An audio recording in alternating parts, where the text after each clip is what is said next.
Walking ಹೋಗಿದ್ದ ಮಕ್ಕಳಿಗೆ pickup ವಾಹನ ಡಿಕ್ಕಿ ಹೊಡೆದಿತ್ತು. ಎಸ್ಎಸ್ಎಲ್ಸಿ ಓದುತ್ತಿದ್ದ 3 ವಿದ್ಯಾರ್ಥಿಗಳಿಗೆ ಗಾಯವಾಗಿದೆ. ಸಿಂಧನೂರು ತಾಲೂಕಿನ ತುರ್ವಿಹಾಳದ ಬಳಿ ನಡೆದಿರುವಂತಹ ಘಟನೆ ಇದು. ಅಭಿಷೇಕ್, ವೆಂಕಟೇಶ್, ರಮೇಶ್ಗೆ ಗಂಭೀರ ಗಾಯವಾಗಿತ್ತು. ಇನ್ನು ಶಾಸಕರ ಸಹೋದರ ಸಿದ್ದನಗೌಡ ಭೇಟಿ ಕೊಟ್ಟು ವಿಚಾರಣೆ ಕೂಡ ನಡೆಸಿದ್ದಾರೆ. ತುರ್ವಿಹಾಳ ಮುರಾರ್ಜಿ ವಸತಿ ಶಾಲೆ ಮಕ್ಕಳು ವಾಕಿಂಗ್ ಅಂತ ಹೋಗಿದ್ರು. ಈ ಸಮಯದಲ್ಲಿ ನಡೆದಿರುವಂತಹ ಘಟನೆ ಇದು. ಅಭಿಷೇಕ್, ವೆಂಕಟೇಶ್, ರಮೇಶ್ ಗಾಯಗೊಂಡಂತಹ 3 ವಿದ್ಯಾರ್ಥಿಗಳು. ಅಭಿಷೇಕ್ನನ್ನ ಧಾರವಾಡ ಆಸ್ಪತ್ರೆಗೆ ಕರೆದೊಯ್ಯಲಾಗಿದೆ. ಇನ್ನು ಇನ್ನಿಬ್ಬರು ವಿದ್ಯಾರ್ಥಿಗಳಿಗೆ ಸಿಂಧನೂರು ಖಾಸಗಿ ಆಸ್ಪತ್ರೆಯಲ್ಲಿ ಚಿಕಿತ್ಸೆ ಮುಂದುವರೆದಿದೆ. ಆಸ್ಪತ್ರೆಗೆ ಶಾಸಕರ ಸಹೋದರ ಸಿದ್ದನಗೌಡ ಭೇಟಿ ಮಾಡಿ ಮಕ್ಕಳ ಆರೋಗ್ಯದ ಬಗ್ಗೆ ವಿಚಾರಣೆಯನ್ನ ನಡೆಸಿದ್ದಾರೆ. ನೋಡಿ, ಶಾಲಾ ಮುಖ್ಯ ಶಿಕ್ಷಕ ಮತ್ತು ಹಾಸ್ಟೆಲ್ ವಾರ್ಡನ್ ನಿರ್ಲಕ್ಷ್ಯವೇ ಘಟನೆಗೆ ಕಾರಣ ಅಂತ ಇದೀಗ ಆರೋಪ ಕೇಳಿ ಬರ್ತಾ ಇದೆ.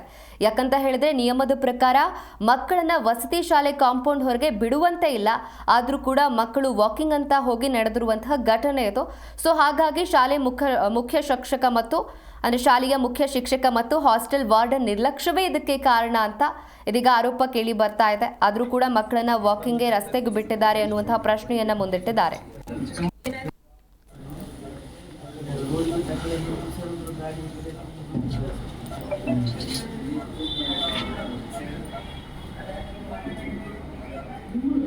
ಹೊರಗಡೆ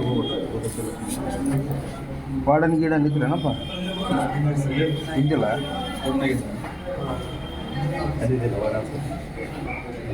ಎಷ್ಟು ಜನ ಹೋಗಿದ್ರು? 4 ಜನ. ಗಾಡಿ ಯಾವುದು ಅದು? ಬುಲೆರೋ. 4 ಜನ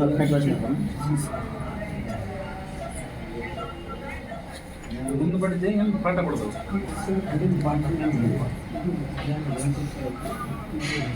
ಕಟ್ ಮಾಡಿರ್ತಾನ ಪೂರ ಫಸ್ಟ್ ಆಗಿ ಸ್ಪೀಡ್ ಇರ್ತಾನ. ಎದಕ್ಕೆ ಬಂದ್ಮೇಲೆ ಕಂಟ್ರೋಲ್ ಮಾಡೋದಾಗಿರ್ಬೋದು. ಪೊಲೀಸರ್ತಾನ ಪಾಠ ಕೊಡ್ಬೋದು. ಏನಾಗಿರ್ಬಿಡ ಅಂತ ಬಿಡ. ನನಗೆ ಅದಾವ, ನಾಡದಾವ, ನೀನು ತೆರಿಗೆ ಬಿಡ. ಕೈಯಾಗದಾವ, ಕಾಲಾಗದಾವ.